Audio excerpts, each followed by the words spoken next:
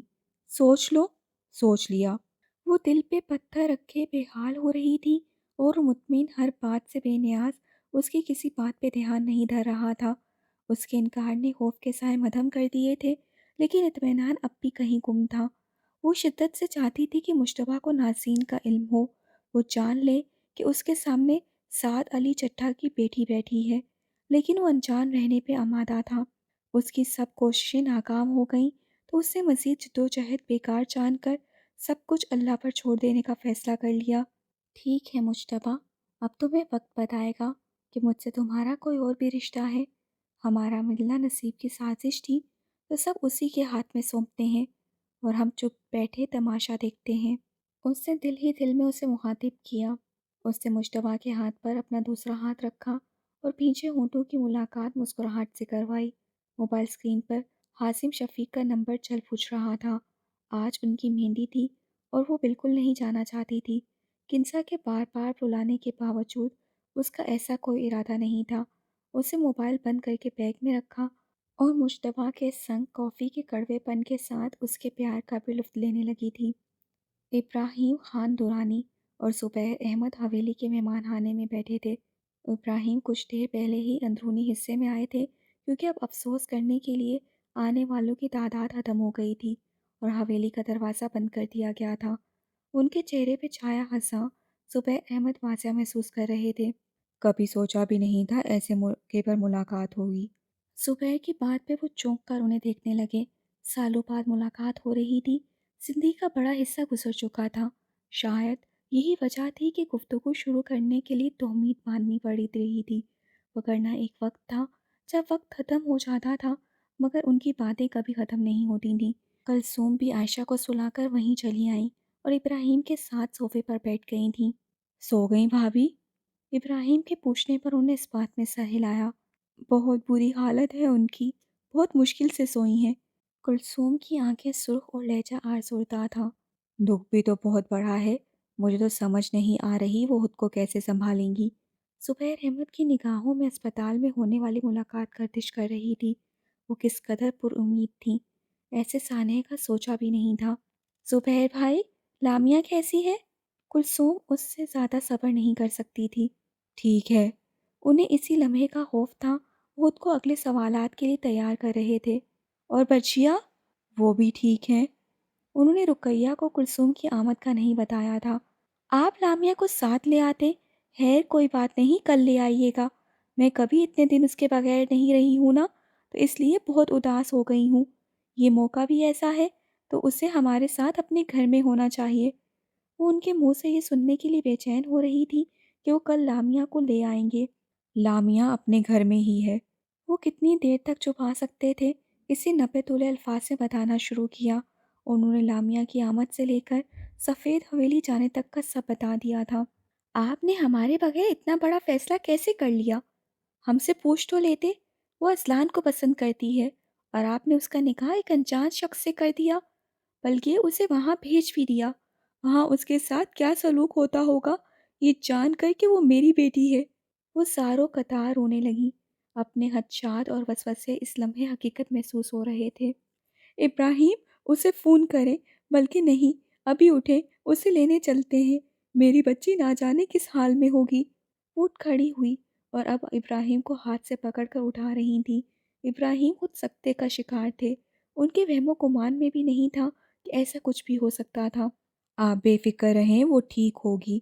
وہاں اسے کوئی نقصان نہیں پہنچے گا، یہ میں گارنٹی دیتا ہوں۔ جنہوں نے سگی بیٹی کو مارنے سے گریز نہیں کیا، وہ اس کے ساتھ کیا کر رہے ہوں گے؟ وہ کسی طریقے سے مطمئن نہیں ہو رہی تھی۔ وہ پرانی بات تھی کلثوم، اب ایسا کچھ نہیں ہوگا۔ عبدالودود اس کے ساتھ ہے اور وہ اسے کانٹا تک نہیں چبھنے دے گا۔ ان کے لیے کلثوم کو مطمئن کرنا مشکل ہو رہا تھا۔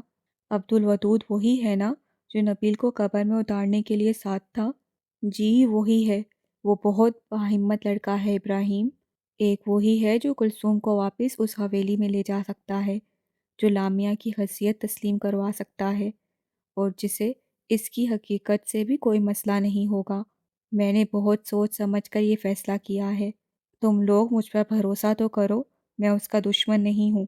وہ لامیا کے حوالے سے یہ بات نہیں کرنا چاہتے تھے، لیکن انہیں حالات کی نوعیت سمجھانے کے لیے کرنی پڑ رہی تھی۔ وہ سفید حویلی کا ہی خون ہے ابراہیم۔ میں نے سعد کو ایک بچی کے ساتھ یتیم خانے میں دیکھ لیا تھا۔ وہ عمارت کے باہر بچی رکھ کر فرار ہو رہا تھا۔ مجھے کچھ سمجھ نہیں آئی تو میں نے وہ بچی اٹھا کر تمہیں لا دی، کیونکہ اس وقت کلثوم کی حالت بہت خراب تھی۔ میں چاہتا تو خود پال سکتا تھا یا سفید حویلی چلا جاتا، لیکن اس بچی کے بہتر مستقبل کے لیے تمہارے حوالے کر دیا۔ اور یقین کرو، آج بھی سب اس کی بھلائی کے لیے کیا ہے۔ وہ اپنے خاندان میں واپس چلی گئی ہے، اور جلد ہی میں اس کی ماں بھی ڈھونڈ لوں گا۔ ساری حقیقت جاننے کے بعد ابراہیم مطمئن ہو گئے، لیکن کلثوم کے آنسو تھم نہیں رہے تھے۔ انہیں نہ جانے کون کون سے غم رلا رہے تھے۔ آج طیبہ حیدر کے دانے کسی نشتر کی طرح درد دے رہے تھے۔ وہ اپنوں سے کٹ کر بھی جدا نہیں تھی۔ ان کی گود میں اپنے بھائی کی اولاد تھی، اور بھائی بھی وہ جو انہیں زندہ جلا دینا چاہتا تھا۔ تمہاری سب باتیں ٹھیک ہیں زبیر، لیکن ایک ماں اپنی بیٹی سے ملنے کے لیے بے چین ہے۔ تم کسی طرح لامیا کو یہاں بلا لو، کلثوم خود ملے گی تو مطمئن ہو جائے گی۔ ان سے بیوی کو روتے ہوئے دیکھنا ہمیشہ سے مشکل رہا تھا۔ میری مانو تو ابھی رک جاؤ، اس سے ملاقات نہ کرو۔ وہ بہت مشکل سے وہاں پہنچی ہے، اسے نیا رشتہ تسلیم کرنے اور وہاں اپنی جگہ بنانے کے لیے کچھ وقت چاہیے ہوگا۔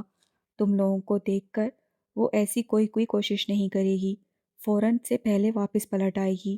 وہ نادان ہے، اتنی تلخ حقیقتوں سے آگاہ نہیں ہے، لیکن ہم تو جانتے ہیں نا، اسے اپنا نقصان نہیں کرنے دے سکتے۔ خود کوئی بھی تکلیف سہ سکتے ہیں، لیکن اسے ہنستا مسکراتا دیکھنا چاہتے ہیں۔ تو میرا یقین کرو ابراہیم، ایک بار لامیا کو حویلی اور عبدالودود کو تسلیم کر لینے دو، وہ لڑکا اسے سمیٹ لے گا۔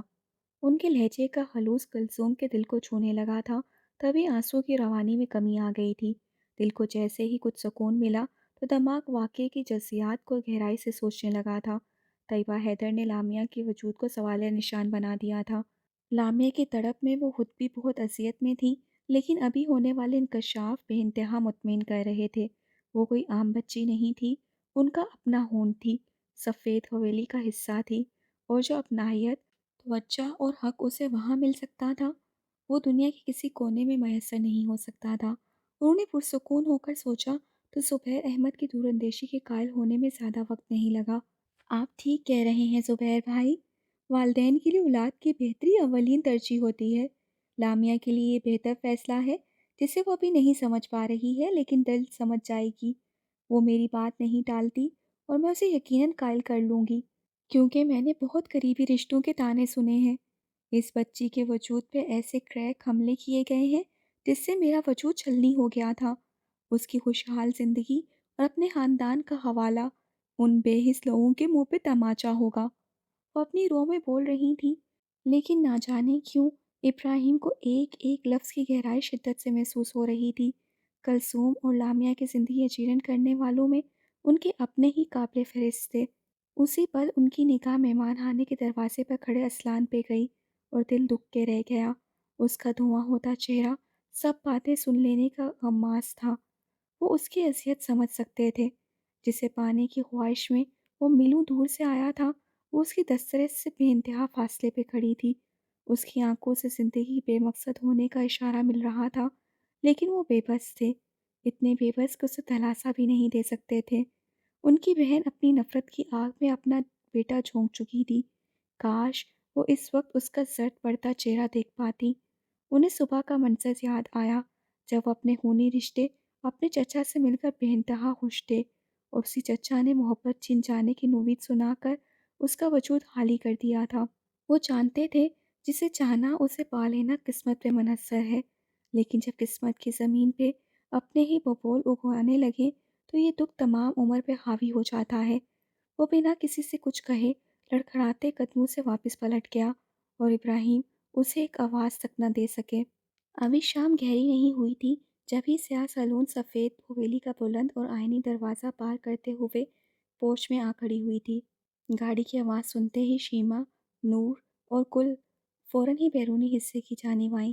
عبدالودود نے انہیں دیکھتے ہی اشارہ کیا تو کل اور نور العین فوراً ہی آگے بڑھی۔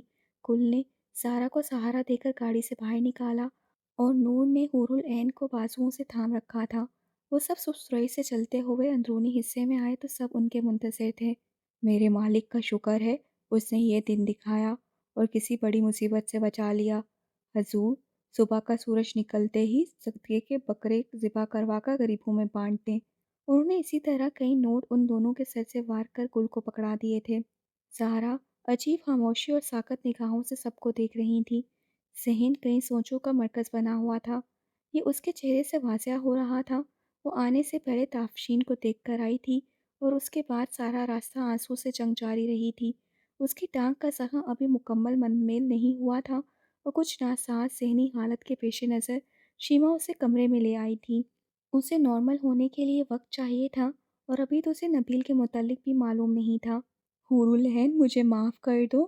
عبدالودود وہاں آتی لامیا کو دیکھنے میں مگن تھا جب بی جان کے جملے نے اسے چونکا دیا۔ نہیں بی جان، ایسے مت کریں۔ وہ فوراً ان کے قریب ہوئی۔ اس منظر کو وہاں موجود سب لوگوں نے بہت حیرانی سے دیکھا کیونکہ وہ سب تو اس حور کو جانتے تھے جو حویلی والوں سے قریب سے گزرنا بھی پسند نہیں کرتی تھی۔ اس کا ڈھکا سر، چوکھی نگاہیں اور سادہ شفاف چہرہ تبدیلی کا اشارہ تو دے رہا تھا، مگر یہ تبدیلی اس قدر گہری ہوگی اس کا کسی کو اندازہ نہیں تھا۔ میں ہمیشہ تمہیں سمجھاتی رہی، تمہیں بدلنے کا کہتی رہتی اور تمہیں روکنے ٹوکنے میں اس قدر مصروف رہی کہ اپنے بیٹے کی کوتاہیاں نظر نہیں آ سکی۔ مجھے اسی وقت اس کا ہاتھ توڑ دینا چاہیے تھا جب اس نے پہلی بار تم پہ ہاتھ اٹھایا تو اس کی جرأت اس قدر نہ بڑھتی۔ میں اس اذیت کا مداوع تو نہیں کر سکتی جو تمہیں میرے انجانے میں بڑھتی گئی غفلت کے سبب پہنچی، لیکن آئندہ کے لیے یقین دلاتی ہوں ایسا کچھ نہیں ہوگا۔ نور العین کے بدلے ہوئے انداز، بی جان کی سوچ، لہجے، الفاظ سب کو نرم کر رہے تھے۔ انہوں نے سب پرانی باتیں بھولنے کے لیے پہلا قدم اٹھا دیا تھا۔ بی جان، اس میں آپ کا کوئی قصور نہیں۔ میں ہی اینٹ کا جواب پتھر اور تھپڑ کا جواب کھونسے سے دینے کا لاہ عمل اپنائے ہوئے تھی۔ آپ کی نصیحتوں کو ایک دن بھی قابل غور نہیں سمجھا۔ اگر آپ کی باتیں سنتی، سمجھتی تو شیما بھابھی جیسی مطمئن زندگی گزار رہی ہوتی۔ ساتھ کو بدلنے کی دھن میں خود اس کے جیسی بنتی چلی گئی۔ میں آپ سب سے معافی مانگتی ہوں کیونکہ کہیں نہ کہیں میں نے آپ سب کو اذیت اور تکلیف پہنچائی ہے، اور سب سے زیادہ اپنی بیٹی کو جو ماں کے ہوتے ہوئے بھی ماں کے پیار کے لیے ترستی رہی۔ آواز بھرائی تو بی جان نے اسے اپنے گلے کے ساتھ لگا لیا۔ نوری بیٹا، ماں کو کمرے میں لے جاؤ اور گل سے کہہ کر پرہیزی کھانا تیار کرواؤ۔ سب پرانی باتیں بھول جا میرے بچہ، اللہ تعالیٰ نے ہم سب پر بہت کرم کیا ہے۔ نور کے سہارے کمرے کی جانب جاتے ہوئے حور العین نے قدرے اچنبھے سے ایک کونے میں کھڑی سنہری آنکھوں والی لڑکی کو دیکھا۔ وہ اسے پہلی بار دیکھ رہی تھی مگر چہرہ شناسا محسوس ہو رہا تھا۔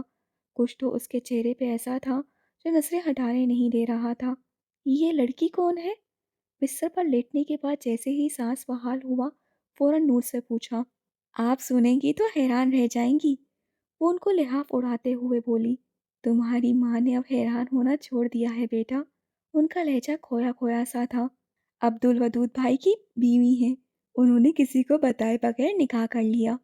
وہ جو کچھ لمحے پہلے حیران نہ ہونے کا دعویٰ کر رہی تھی، اجنبے سے اس کا چہرہ دیکھنے لگی۔ ایسا کیسے ہو سکتا ہے؟ وہ تم سے منسوب تھا، اور پھر ابا جان نے کس طرح ہونے دیا؟ وہ تو اس معاملے میں بے انتہا سخت ہیں، جان لینے دینے پر اتر آتے ہیں، اور یہاں وہ اس لڑکی کو حویلی میں لے آیا اور انہوں نے آرام سے اجازت دے دی۔ یہ بات اتنی سادہ نہیں تھی جسے وہ آسانی سے ہضم کر لیتی۔ انہیں اپنا وقت بخوبی یاد تھا۔ پہلے تو بہت غصہ ہوئے، تائی جی اور بڑی امی بہت زیادہ پریشان ہو گئی تھیں، لیکن پھر بڑے ابا مان گئے، بلکہ اب تو ولیمے کا اعلان بھی کر دیا ہے۔ لیکن کیسے؟ انہیں اندر کہیں نہ کہیں اس کا غم ستا رہا تھا۔ ان دونوں کا رشتہ ایک ضد کے تحت کرایا تھا، لیکن اب وہ دل سے ایسا چاہتی تھیں۔ ان کی بیٹی عمر بھر آنکھوں کے سامنے رہتی اور شیما بھابھی سے بڑھ کر اس کا خیر خواہ کوئی ہو ہی نہیں سکتا تھا۔ وہ کلثوم پھپھو کی بیٹی ہے امی۔ اس نے ایک نیا بم ماں کے اعصاب پر گرایا۔ وہ کتنی دیر تو اسے نافہم نگاہوں سے دیکھتی رہی، جیسے اس کے حواس میں نہ ہونے کا شبہ ہو۔ تمہیں کوئی غلط فہمی ہوئی ہے کیونکہ کلثوم تو… کوئی غلط فہمی نہیں ہے، وہ رقیہ پھپھو کے ساتھ رہ رہی تھی کئی دنوں سے، اور عبدالودود بھائی بھی اس سے رابطے میں تھے۔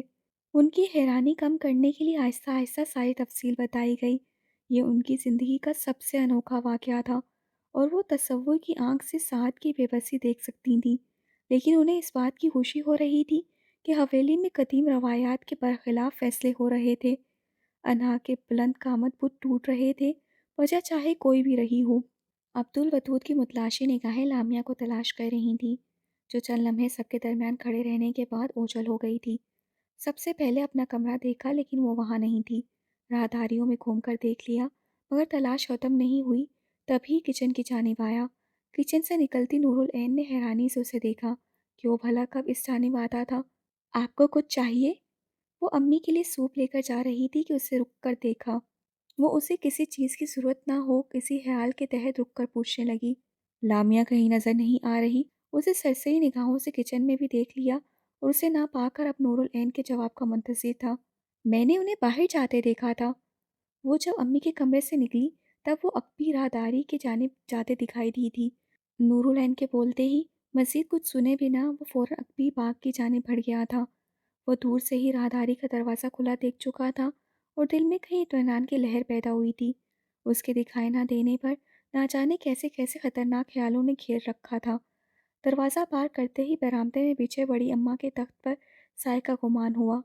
یہاں مکمل اندھیرے کو دیکھتے ہوئے پہلے روشنی کرنے کا سوچا، پھر خود ہی ارادہ ترک کرتا ہوا آہستگی سے آگے بڑھا اور تخت پہ اس کے ساتھ بیٹھ گیا۔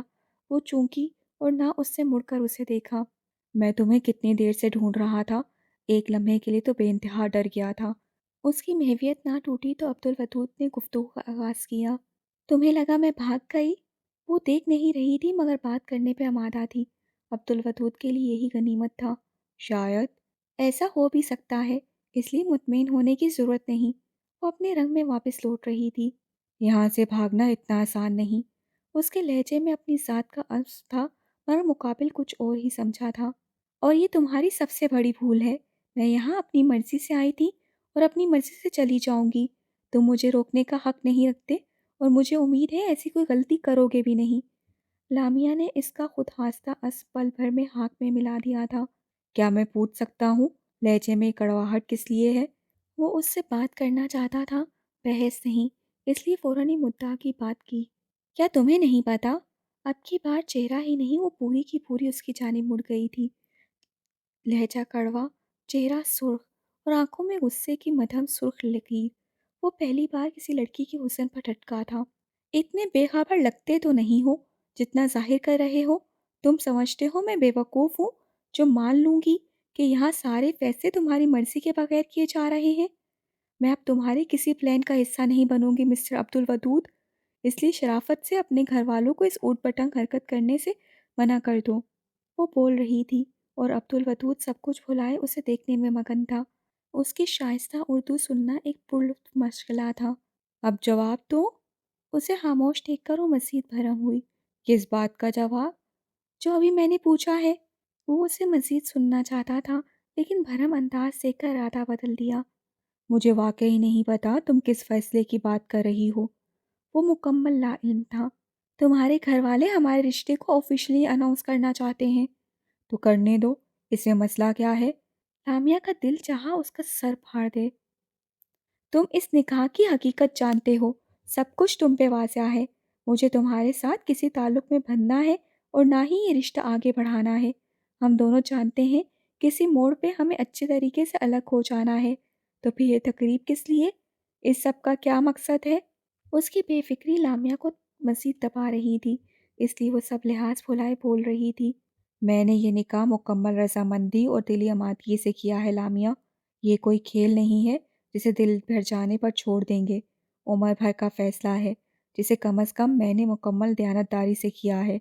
آپ جو سوچتی ہیں وہ آپ کا سر درد ہے اور میرے گھر والے اس سے بالکل بے خبر ہیں، اس لیے آپ فی الحال خود کو ہر قسم کی سوچوں سے آزاد رکھیں اور یہاں اچھا وقت گزارنے کی کوشش کریں۔ اس کی بیتوکی باتوں نے سنجیدہ ہونے پر مجبور کر دیا تھا۔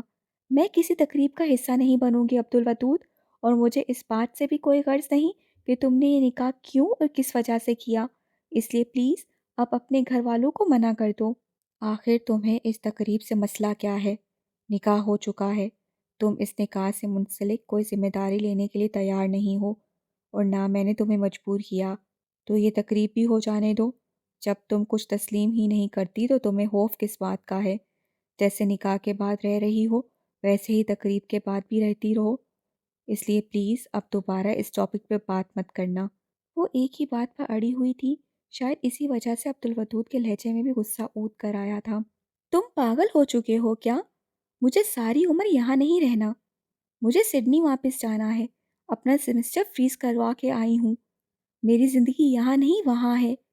تم کیوں میرے مسائل میں اضافہ کر رہے ہو؟ تم یہاں مجھے صرف ان سے ملوانے لائے تھے، تو پھر ولیمہ، تقریب، یہ سب کہاں سے آ گیا؟ وہ حد سے زیادہ الجھ رہی تھی۔ تم بلا وجہ پینک کر رہی ہو لامیا، میں تمہیں پریشان نہیں کرنا چاہتا، پلیز ایک بار آرام سے میری بات سن لو تو ساری الجھن ختم ہو جائے گی۔ اس سے نہایت آرام سے لامیا کا ہاتھ تھاما۔ وہ جو آنکھوں میں آئے آنسو واپس دھکیلنے کی کوشش کر رہی تھی، اس لمح سے بے بس ہو گئی۔ آنسو سہار سہار بہنے لگے تھے۔ تم اس طرح رو کر مجھے پریشان کر رہی ہو لامیا۔ اسے ہاتھ بڑھا کر آنسو اپنی پوروں پر سمیٹ لیے۔ مجھے نہیں معلوم تھا کہ یہ سب اس قدر مشکل ہوگا۔ لہجے سے چند لمحے پہلے والا غصہ ناپید تھا۔ وہ جذباتی توڑ پھوڑ کا شکار تھی، عبدالودود واضح سمجھ رہا تھا۔ کچھ بھی مشکل نہیں ہے لامیا، میں تمہارے ساتھ ہوں، تم جیسا چاہو گی ویسا ہوگا، اس لیے باقی سب کیا کر رہے ہیں یہ بھول جاؤ، گھر والے جو کرتے ہیں کرنے دو، تمہیں فکر مند ہونے کی ضرورت نہیں، تم یہاں کیوں آئی ہو، کیا چاہتی ہو، مجھے سب معلوم ہے، اس لیے مجھ پہ یقین رکھو۔ اس کے ملاحت زدہ لہجے نے لامیا کو پرسکون کر دیا تھا۔ اس کے لہجے میں تاثیر تھی یا لمس میں، وہ سمجھ نہیں پائی، لیکن اسے بولنے سے روکا اور نہ ہی ہاتھ کی گرفت سے آزاد کرایا۔ ویسے بھی ابھی مجھے تمہاری مدد کی ضرورت ہے۔ کیسی مدد؟ نم آنکھوں میں حیرانی جھلکی۔ میں چاہتا ہوں اس رشتے کی آڑ میں نور العین کے لیے کوئی بہتر فیصلہ ہو جائے۔ اگر کسی کو تمہارے ارادوں کی بھنک بھی پڑ گئی تو وہ مجھے اور نور کو دوبارہ اس رشتے میں باندھنے کے درپے ہو جائیں گے، اس لیے پلیز صورتحال کو سمجھو، اپنی فیملی کے آنے اور نور العین کے اس حویلی سے جانے تک خاموشی رہو۔ تم نور کی مدد کے لیے اتنا تو کر ہی سکتی ہو۔ عبدالودود پر امید نگاہوں سے اسے دیکھ رہا تھا۔ بہت مشکل انسان ہو تم۔ آنسو صاف کرنے کے بعد اسے گھور کر دیکھنے لگی۔ عبدالودود کو اس کے بدلتے ہوئے انداز میں اپنا جواب مل گیا تھا۔ ویسے خوبصورت لڑکیوں کو اتنے اندھیرے اور ویرانے میں اکیلے نہیں بیٹھنا چاہیے، جن عاشق ہو جاتے ہیں۔ اس کی اداسی دور کرنے کے لیے وہ شرارت پہ آمادہ ہوا۔ اگر مجھے ڈرانے کی کوشش ہے تو نہایت فضول ہے، مجھے ڈر نہیں لگتا۔ ہاں جی، آپ تو ڈرانے والوں میں سے ہیں۔ عبدالودود کی آواز اتنی بلند ضرور تھی کہ وہ آرام سے سن لے، اور بے حاصہ مسکرا بھی دی۔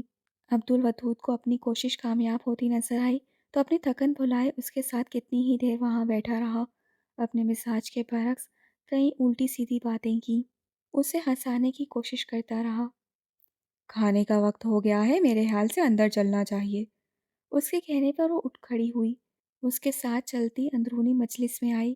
وہ باتوں میں اس قدر مگن تھی کہ ہاتھ پہ اب تک اس کی گرفت کا احساس نہیں ہوا، مگر دیکھنے والوں نے یہ منظر جی بھر کے دیکھا تھا۔ بی جان ان دونوں کو ہنستا مسکراتا دیکھ کر بےحد مطمئن ہو گئی تھیں۔ بچھڑنا یہ نہیں ہوتا کہ کوئی شخص ہم سے دور ہو جائے، دیا بے نور ہو جائے، محبت دوریوں کی کیفیت میں بھی محبت ہے، ارادے ہار جانے سے، سمندر پار جانے سے، تعلق ٹوٹتے کب ہیں، تعلق ٹوٹنا ہو تو، کسی نے روٹنا ہو تو، ذرا سی دیر لگتی ہے، شجر کوئی زمیں میں جڑ پکڑنے سے بہت ہی پہلے مر جائے، کدورت دل میں بھر جائے، کوئی حد سے گزر جائے، تو پھر ہونے نہ ہونے سے کسے کیا فرق پڑتا ہے، محبت کرنے والوں کو جدائی کا کبھی صدمہ نہیں ملتا، سو اب یہ طے ہوا دراصل لاحاصل تعلق ہی جدائی ہے، یہی سچ ہے، ارادے ہار جانے سے، سمندر پار جانے سے، تعلق ٹوٹتے کب ہیں۔ رات گہری، بے انتہا گہری ہو رہی تھی اور رات جیسا اندھیرا ہی وجود کے اندر چھایا محسوس ہو رہا تھا۔ خاموشی اس قدر تیز تھی کہ دھڑکنوں کے خاموش ہو جانے کا اچھا لاحق تھا، لیکن وہ وسیع چھت کے ایک کونے میں دیوار سے ٹیک لگائے خاموش کھڑا تھا۔ کچھ کہنے سننے کو باقی نہیں بچا تھا، بس ملال تھا جو چیخ چیخ کر رونے پہ اکسا رہا تھا، ایک درد تھا جو آنکھوں کے راستے بہہ رہا تھا۔ چند لمحے پہلے وہ بے انتہا خوش تھا۔ اس سے پاکستان آ کر پہلی بار موبائل آن کیا تو لامیہ کے کئی میسیجز، کئی واٹس ایپ کالز کی نوٹیفیکیشن موبائل اسکرین پہ روشن تھے۔ اس وقت اس پہ شادی مرگ کی سی کیفیت طاری ہو گئی تھی۔ یہ پہلی بار تھا کہ اس کے منانے سے پہلے وہ مان گئی تھی۔ اس بار کسی معذرت، کسی وضاحت، کسی تعویل کی ضرورت محسوس نہیں ہوئی تھی۔ اس سے پہلی بار خود اذلان کو پکارا تھا۔ وہ نہ جانے کتنی دیر سب میسج پڑھ چکا، اور جب آنکھوں کے دھوکے کا امکان نہیں رہا تو فوراً آنٹی کو بتانے کے لیے مہمان خانے کی جانب چلا آیا تھا۔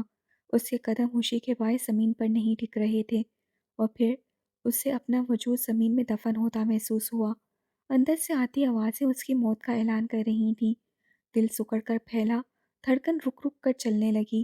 اسے لگا وہ گر جائے گا، مگر وہ کھڑا رہا۔ ہاں، وہ بنا کسی سہارے کے ساکت سا کھڑا رہا۔ حالانکہ اسے گر جانا چاہیے تھا، نہیں، مر جانا چاہیے تھا۔ اس کے وجود میں یخلق ویسے ہی بین گونجنے لگے جیسے صبح اس چار دیواری میں گونج رہے تھے۔ بالکل ویسا ہی سکتہ طاری تھا۔ وہ واپس پلٹ آیا۔ بہت مشکل تھا اپنے قدموں پر خود چل کر واپس آنا، مگر وہ چلتا رہا۔ اسے کسی کونے کی تلاش تھی جہاں وہ مر کے تمنا پہ نوحے بھرتا، جہاں وہ اجڑے دل کا سوگ مناتا۔ سو وہ چھت پر آ گیا تھا۔ خزاں کا کوئی وجود ہوتا تو اس کی آنکھیں ہوتی، ملال کا کوئی وجود ہوتا تو اس کے چہرہ 100% مشابہت رکھتا۔ بے مول ہونے کی بہترین صورت وہ خود تھا۔ بھلا ایسا کب ہوتا ہے؟ اس قدر قریب آ کر ایسا کب ہوتا ہے؟ محبوب آواز سے اور اس آواز پہ آپ کا حق نہ رہے، ایسا کب ہوتا ہے؟ صبر مر چکا تھا، حوصلہ ناپید تھا، بس آنسو زندہ تھے۔ دیوانگی، بے خودی، خود فرموشی، وحشت، سب ایک جگہ جمع ہو گئی تھیں۔ حسرت دل کو مانند پروانہ جلا رہی تھی۔ وہ ذرا ذرا ہو کر بکھر رہا تھا، بکھر بکھر کر ٹوٹ رہا تھا۔ لامیا! وہ ایک دم اس قدر زور سے چیخا کہ ہوا بھی سہم گئی۔ اس سے رک کر گریا کرتے انسان کو دیکھا اور فوراً اس پر بیتنے والی داستان جان گئی۔ اس سے محبت کے گیت پر جھومتے ایسے کئی دیوانے دیکھ رکھے تھے۔ یہ واردات نہیں تھی۔ مسردہ وصال ایسے لوگوں کے نصیب میں نہیں ہوتا تھا۔ ایسی واردات وہ ازل سے دیکھتی آئی تھی۔ سو سر جھٹک کر گزر جانا چاہا، مگر اس حسین نوجوان کی آہ و فغان کو نظر انداز کرنا آسان کہاں تھا۔ وہ دھیرے سے اس کے پہلو میں اتر آئی، اس کے کندھے پہ تھپکی دی اور سر اپنے سینے پہ دھر لیا۔ مگر وہ متوجہ کہاں تھا؟ وہ کسی ایسی دنیا کا مسافر تھا جہاں تسلی و دلاسے کسی کام کے نہیں۔ وہ پھر بھی بیٹھی رہی، اس کے آنسو چنتی رہی، اس کی آہوزاری کو اپنے وجود میں سمیٹتی رہی۔ وہ محبت کے ہاروں کے لیے بس یہی کر سکتی تھی، لیکن اس بے حال دیوانے کی تڑپ دیکھ کر پہلی بار عشق کے دیوتا سے اس کی سفارش کرنے کی ٹھان لی تھی۔ اذلان! ابراہیم اسے تلاش کرتے وہاں چلے آئے۔ اس کی ٹوٹی بکھری حالت دیکھ کر اس قدر بے چین ہوئے کہ ننگی زمین پر بیٹھتے ہوئے اس کو خود میں سمیٹ لیا۔ ایسے نہیں روتے میرے بچے۔ وہ اسے کسی بچے کی مانند اپنے ساتھ لگائے ہوئے تھے۔ میں نے آنے میں دیر کر دی انکل، اسے منانے میں دیر کر دی۔ انہوں نے کسی بچے کو اپنی من پسند چیز کھو جانے پر بھی ایسا واویلا کرتے نہیں دیکھا تھا۔ وہ تم سے ناراض نہیں ہے اذلان؟ انہیں سمجھ نہیں آ رہا تھا اسے کیسے سنبھالیں۔ اس نے مجھے پکارا، بہت پکارا، لیکن میں اس کی کوئی مدد نہیں کر سکا۔ میں تو اس کی ہر پکار پر پہنچ جاتا تھا انکل، اس بار دیر کیسے کر دی؟ ان کی کوئی بات نہیں سن رہا تھا، بس روتے ہوئے بول رہا تھا۔ انہیں اس کی وحشت سے خوف محسوس ہو رہا تھا، اس کے لیے ڈر لگ رہا تھا، لیکن وہ کسی طرح قابو میں نہیں آ رہا تھا۔ وہ کچھ سنتا، سمجھتا تو اسے یہاں سے اٹھا کر نیچے لے آتے۔ اس وقت نیند اس کے لیے بے حد ضروری تھی۔ کچھ لمحے سوچا، پھر وہیں دیوار کی پشت سے ٹیک لگا کر بیٹھ گئے اور اس کا سر اپنی گود میں رکھ لیا۔ وہ روتا رہا، وہ آنسو سمیٹتے رہے، وہ بولتا رہا، وہ سنتے رہے۔ رات دھیرے دھیرے سرکنے لگی۔ ہوا نے اپنائیت کا یہ رنگ دیکھا تو وہاں سے رخصت ہوئی اور دھیمی رفتار سے دوبارہ بہنے لگی تھی۔ باقی آئندہ ماہ انشاءاللہ۔